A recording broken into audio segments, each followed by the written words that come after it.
That correct choice of sharpeners also plays very important role in having a neat handwriting. This is strange, but this is very true. Let me explain you how and why. So these are some of the sharpeners which are available in the market. Now let us try to understand the concept behind it. Like there are some kind of sharpeners where this length is too high. Whenever we come up to this much length of the sharpening blade, then the pencil comes out to be this much long. Can you see? Ki this is so long that whenever we sharpen up with this kind of a sharpener, it comes out to be like this.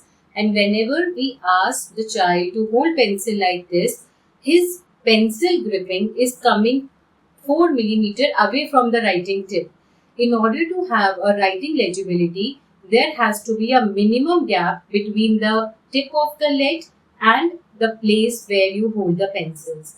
On the other hand, if we use these kind of sharpeners wherein this length is not too high, in such cases the pencil sharpening comes out to be this much of a length. See the difference between these two pencils. This is too high and this is too broad. So in such case, whenever a child is holding the pencil from here, it is exactly 3 mm away from the tip of the lead. So this is the correct method by which we can't just blame the pencils for having an illegible handwriting. It is the correct usage of sharpeners which really play a very important part in order to have a neat handwritings on paper.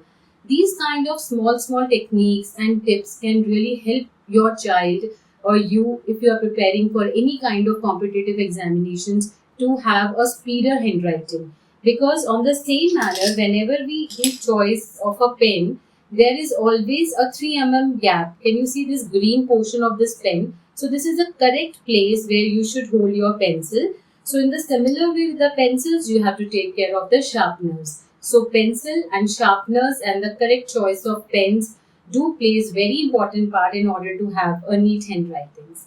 This is it for today. Stay tuned for more such important tips and tricks. Thank you. Bye bye.